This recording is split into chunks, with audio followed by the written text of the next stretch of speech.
This is the Man in Black. I'm very happy to step over from the soundstage of suspense to stand in for my fellow scare master of ceremonies, Peter Lorre. Mr. Lorre had to attend a special conclave of the International Association of Witches, Goons, and Creeps, of which he is a charter member. So I am here in his place, opening the doors of the Mystery Playhouse.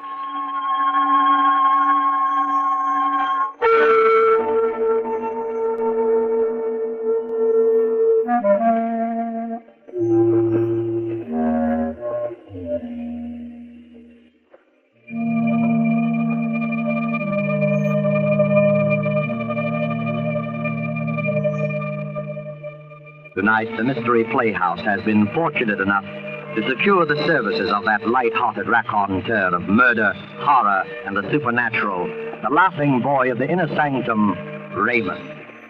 Raymond's been telling about the horrible things that happen to other people for a long time now, and getting a huge bang out of it. But tonight, the tables are turned, and he finds himself on the receiving end, which seems like poetic justice indeed. I think it might prove interesting to find out how Raymond's much vaunted sense of humor survives the acid test. So follow me to the home of the squeaking door, little house of 1,000 horrors, the inner sanctum.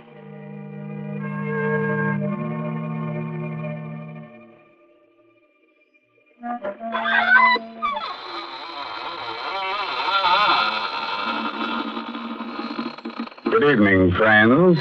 This is your host, Raymond. Welcome to the squeaking door of the inner sanctum. For those of you who write in to find out why our door squeaks so much, I guess now is a good time as any to explain that the hinges are rusty with dried blood. Through that door pass the most beautiful ghouls in the world. Won't you come in?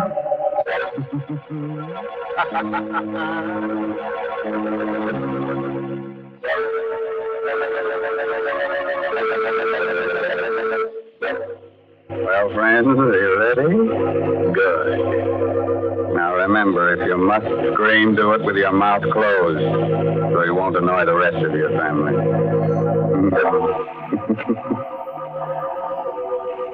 You know, you don't need dark old houses or murky graveyards to feel the chilly presence of beings from the other world. Last week, just after I completed my broadcast, I was called to the telephone. When I picked up the receiver, I heard... Hello, is that you, Raymond? Yes. Are you going to be at home tonight? Yes, why do you ask? Because I'm going to drop by. There's something I want to ask you about. Try to be alone. Who are you? Don't you remember me? Well, the voice is familiar, but I can't quite place it. I'm Gideon Blake. I'll see you later, Ray. Goodbye. Now, there's nothing unusual about a call like that, except one thing. 10 years ago, my friend Gideon Blake was killed.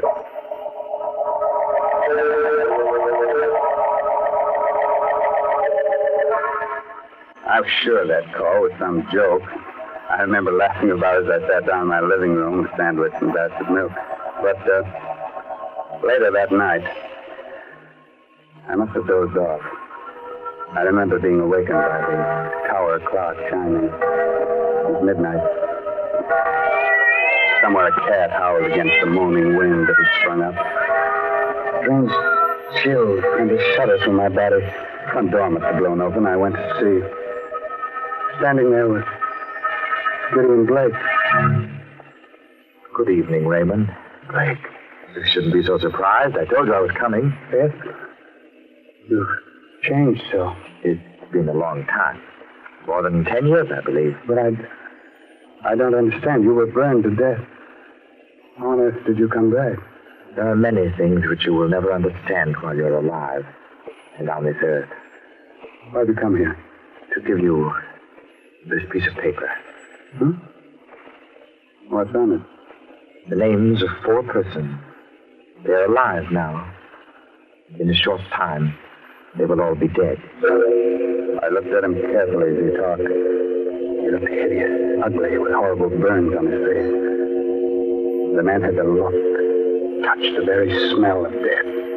Good night, Raymond. I looked at the slip of paper my friend Gideon had given me. There were 4 names. Stella Marlowe, Robert Lane, Amelia Cardway, Raymond Edward Johnson. The first 3 names I didn't know. The last was very familiar to me. It was my own name.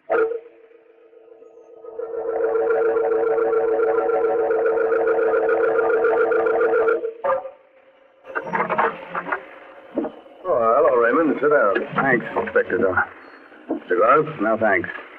What about that piece of paper I gave you? How'd you get it? I told you. Look, I'm a cop, Raymond. When I believe a story like that one, you can call the little men in the white coat. Oh. No, I'm sorry I bothered you, Inspector. Let's forget it. I can't forget it. Why? Because Blake wrote that note. Are you sure? We checked the handwriting. It's his. So are the fingerprints we found on it. How do you figure it? I don't yet. I am waiting for you I to told tell you everything. Hey, wait a minute. Maybe Blake's really alive. He got burned to death 10 years ago. Are you sure? Positive. We checked every angle of his death at that time because we thought he might have been murdered. Murdered? I never heard about that. Oh, Blake was with the department, you remember, working on a homicide case. The Laura Wilcox case, you remember? Oh, vaguely. We figured someone might have polished him off, but nobody did. It was an accident. Was this Wilcox murder ever solved? Well, no. Maybe those names I gave you had something to do with the Wilcox case. Why don't you check them? I did. None of your names figured. These people never heard of the Wilcox murder. Hey, Inspector, Yeah, what do you want, Gibson? weren't you interested in some information about a dame named Stella Marlowe? Yeah. She was the first name on that list you gave me, Ray. What about her? I just came through on the ticker. Stella Marlowe was found dead. Murdered.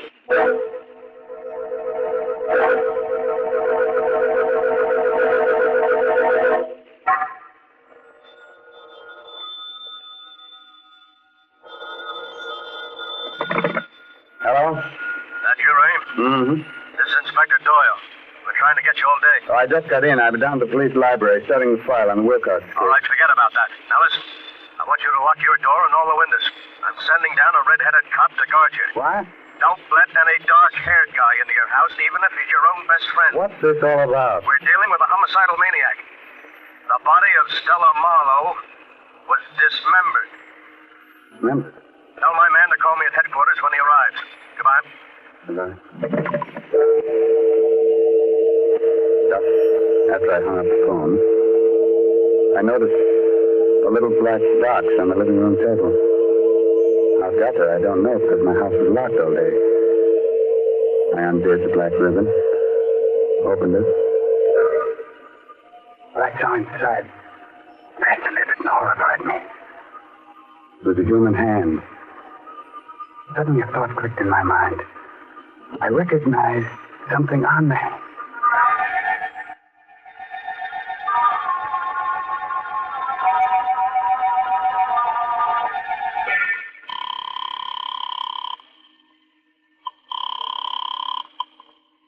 Hello, Inspector Doyle speaking. Inspector, this is Ray Johnson. Yeah, what is it? Did you ever find out what happened to Stella Wilcox? Huh? She's the stepdaughter of the murdered Laura Wilcox. Why do you want to know?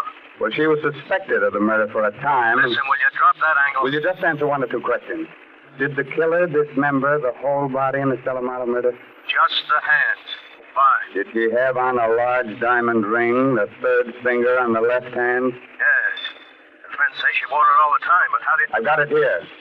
Someone sent me a hand with a ring on it. What? And get this, there's a name engraved inside the ring. The name is Laura Wilcox. What? There's a scar on the thumb. There was a scar on the left thumb of Stella Wilcox's print in your file. I took a fingerprint. The prints on the hand and the fingerprints of Stella Wilcox are identical. Are you sure? Yes. Stella Marlowe and Stella Wilcox are the same person. Did you find anything else there? Yes. Black hair on the fingernails. I'm coming down to your place as fast as I can get there. Goodbye. Goodbye. The front door slammed the second after I hung up. I turned around. Coming toward me was a man with jet black hair.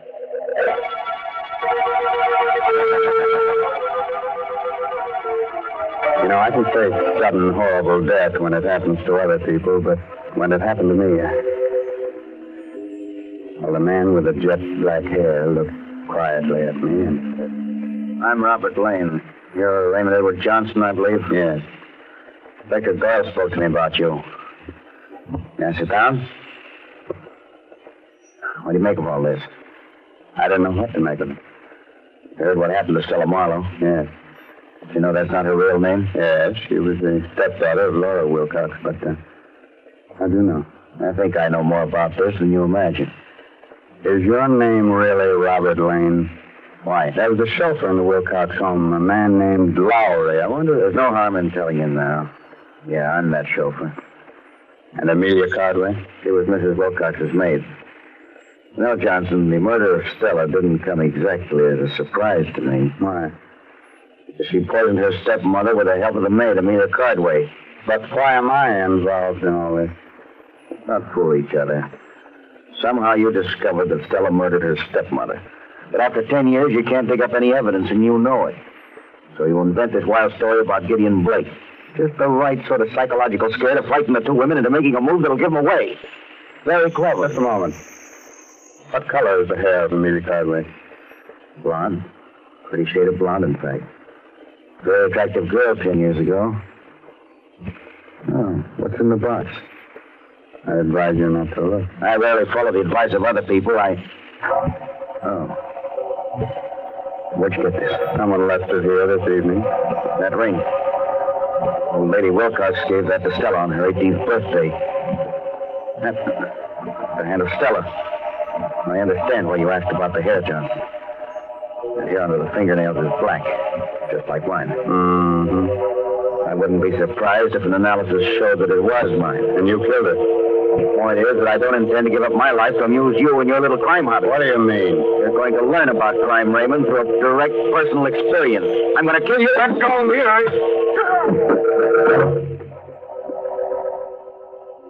He was a powerful man. His blow dazed me. I struck my head against the furniture. I lay down the floor dazed. Like a slow-motion picture, I saw Lane approach and lean over me. A long knife in his hand. You didn't expect to stir up this hornet's nest, did you? Crime and murder is very amusing, isn't it? Well, you'll find out just how funny it is. He don't raise his arm. Not powerless. He was driving the knife down. Suddenly... Let go! Grab my hand! I did it! Did you, Blake?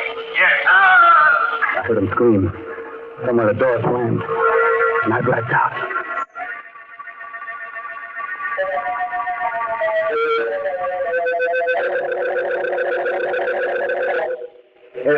Here, get up, Sanctum. There you are. You're okay now. Come on, get up, get up. Inspector Doyle. Hey, what happened here? Found you on the floor, out like a light. It was Lane, the Wilcox chauffeur. He tried to kill me. Lane? Lane's dead. There's the body. Huh? Did you kill him, Ray? No.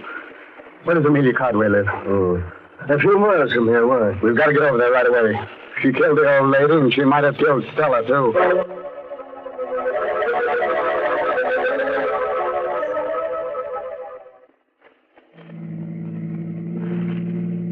I don't see how Amelia Cardway could have done it.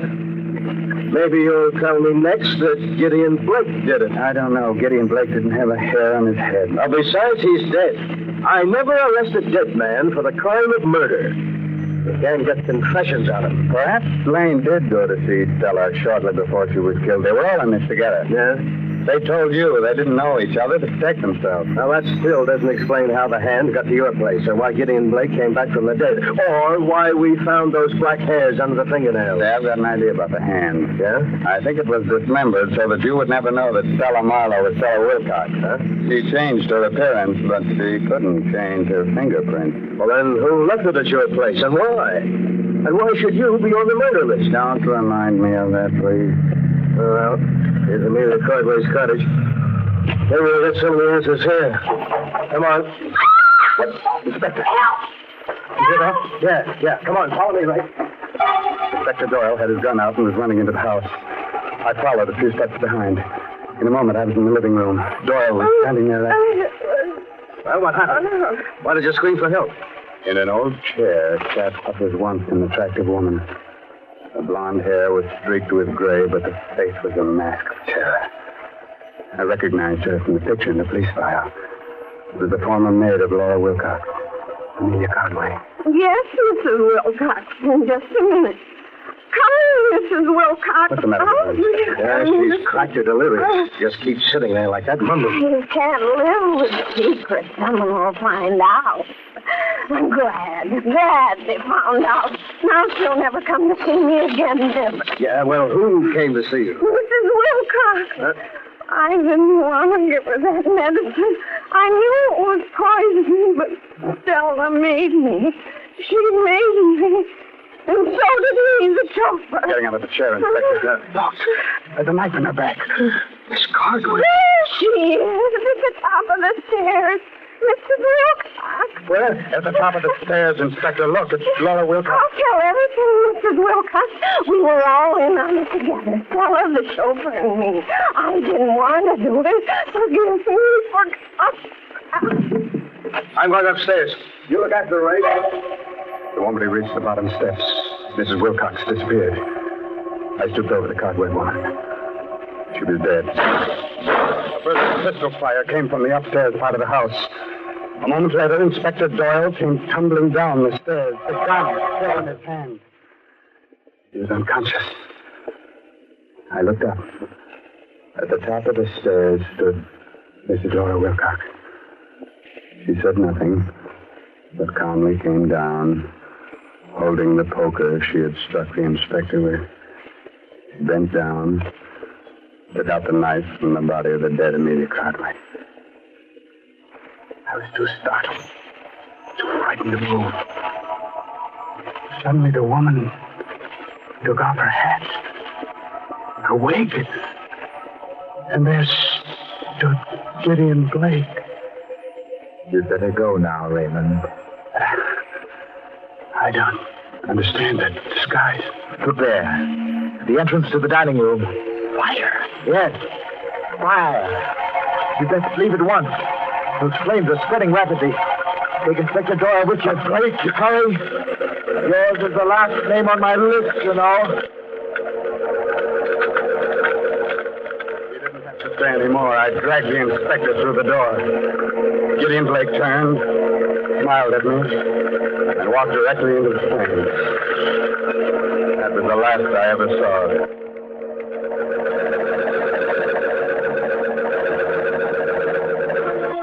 I found the missing pieces of the jigsaw puzzle. Mm-hmm. Laura Wilcox was a twin sister of Gideon Blake. We dug up the birth records. Mm-hmm. So that's why she looked so familiar. And that's why he murdered the three people. Because they killed his sister. He faked his own death in order to carry out justice himself. Yes, but that still doesn't explain why I was brought into it. Huh? A bit. That's simple. He wanted us to know what was going on so that we didn't hold some innocent person. Mm-hmm. Just one more question. Yeah, go ahead. How did Blake fake his own death 10 years ago? Now, we don't know exactly, but he must have done it. Did you find his body in the ashes of Amelia Cartwright's cottage? Well, I guess they're there, but, it's impossible to identify them positively. Yeah, that leaves one other explanation. What's that?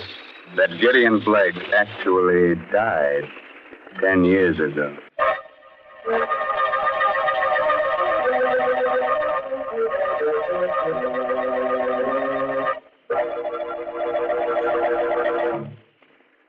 A word of advice, naturally.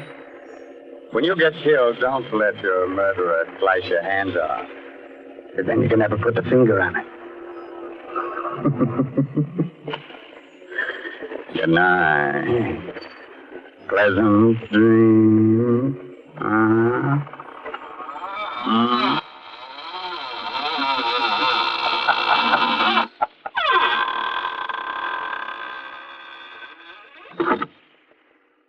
You have been listening to an Inner Sanctum mystery starring Raymond Edward Johnson. Tonight's presentation in the Mystery Playhouse.